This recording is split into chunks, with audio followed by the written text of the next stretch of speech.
The month's coming to a close, and we're going to tell you why these have been our favourite games for January.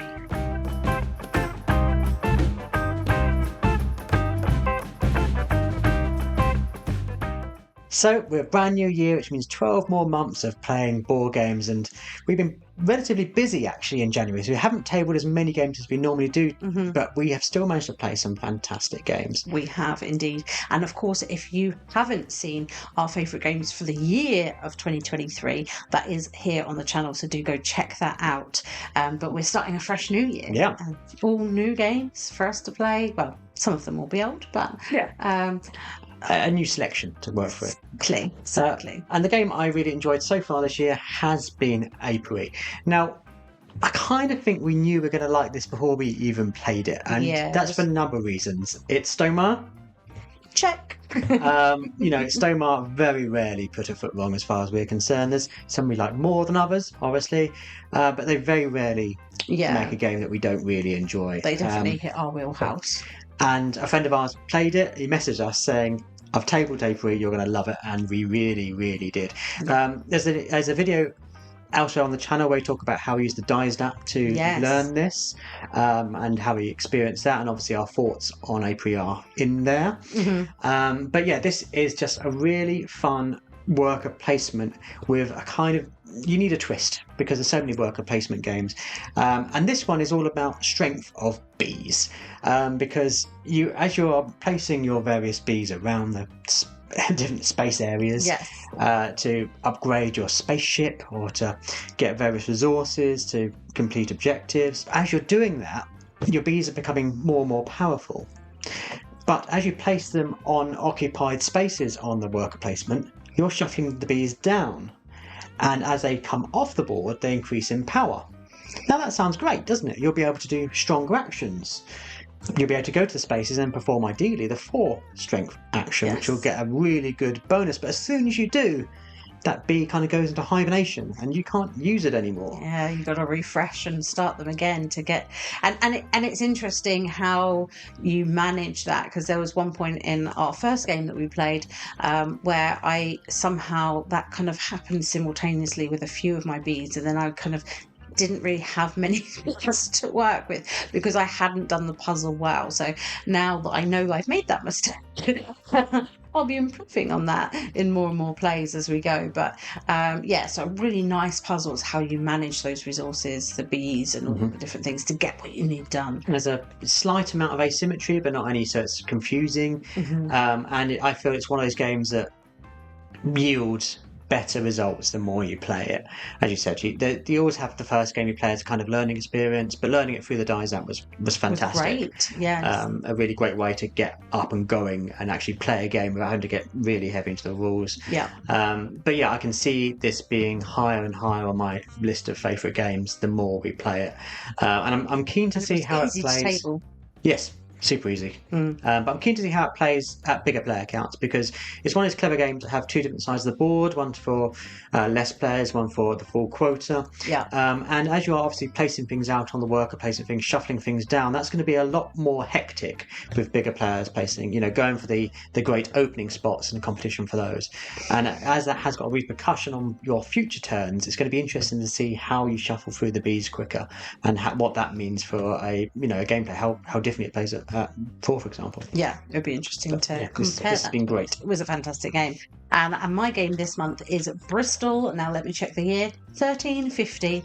It's the Black Death, and you'll have to get yourself in a cart and you've got to get through town to get out of town. Just got to escape Bristol. And Bristol's a dirty city, it turns out. There's a lot of germs about in that city, and you don't really want to share your cart with anyone because it can be risky if you sort of mingle with people a little bit too much.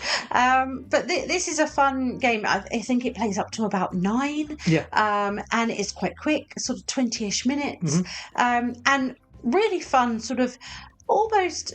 It's not quite party, but that is, and it doesn't feel like social deduction-y. It kind of feels a little bit sort of push your lucky, but you are trying to read people and try and see have they got the Black Death? You know, are they starting to get hives on their neck and sort of some dodgy, or they've just got a little bit of a sneeze and they're okay. It's sweats. It's got a bit of a cough. It's not plaguey. It's fine. It's just a cough. And you can really sort of ham it up and play into the roles of it and make it quite a fun event around the table, particularly if you're managing to play with a high number. That really adds the sort of fun and life to the game. And I think you kind of need that banter around the table to make it great.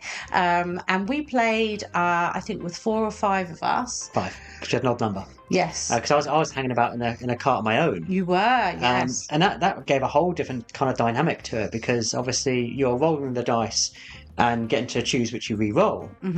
So when you've got 2 people in the cart, you're kind of working almost together. Yeah. Whereas I was on my own trying to make the dice work for me, which meant I was kind of lagging behind, although I felt I was safe from your plaguey carts. Yeah, you didn't have quite the snivels that we had, but you were a little bit slower getting through town.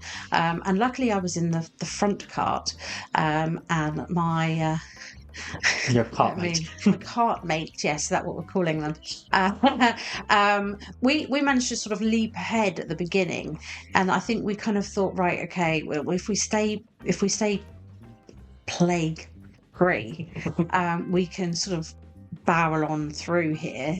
We might not need to elbow either of us out, because by that point, you know, if we've got it, we've got it. But I do love that. You've not got the plague, right? No, I've not got the plague. You've got the plague, have you? No. So let's just go for it. It's fine. We've got the plague. And of course, we're ahead. So everyone else around the table is trying to re-roll in the hope that they'll force us to mingle more. And almost every round, we were ending up mingling at some point, and every time, you know, those cards go in, they get dealt back out, and you're kind of thinking, oh gosh, please don't add up to it. Yes, isn't it the bad number? Please don't add up. And you kind of look at your cart mate and they're like, oh, are you feeling like you've got a little lesion on your throat? Like, are you okay? Just a bit of snivels? And it's like, oh no, I've got the same cards that I had last time. And you're thinking, what does that mean?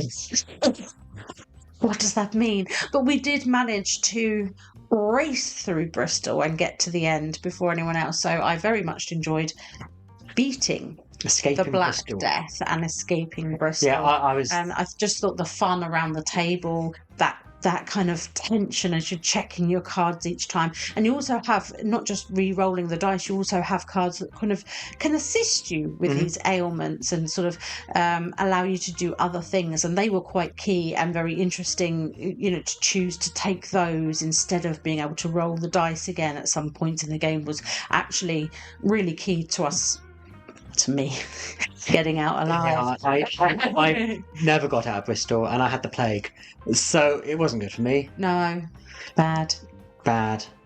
Bad Bristol. I'm very healthy, and I would very much recommend this read. You know, and it's great. It's a one I see us taking a lot to Board Game Group when you've got that last sort of 20 minutes, because it's a push of luck. So you're not completely in control of what's going on, but that doesn't really matter. It's just so quick to play and so fun and silly. Yeah, that it's a lot of fun. A lot of fun. And obviously we love Hollywood, 1947 as well. Another one of the Facade games that comes in these great books. And so how lovely do these look on the shelf? Yeah, we're going to have to get a full quota, get Tortuga next. Get some Deadwood in there. But what have you been playing this month, and what's been your favourite game? Do let us know in the comments down below, and also let us know if you've ever got out of Bristol, with or without the plague. And if you've played Apiary, of course, if you've dabbled in the Space Bees, do let us know your thoughts on these games. Does it count when I visit my family? Once you get out of there without the plague, I think it's fine. But if you're interested in buying any of these games or different games, you should probably head to your friendly local game store. And for us in the southeast of England, that is Chaos Cards. It is indeed, yes. But don't worry if you're not in the southeast of England, because they have a fantastic website which has got everything on.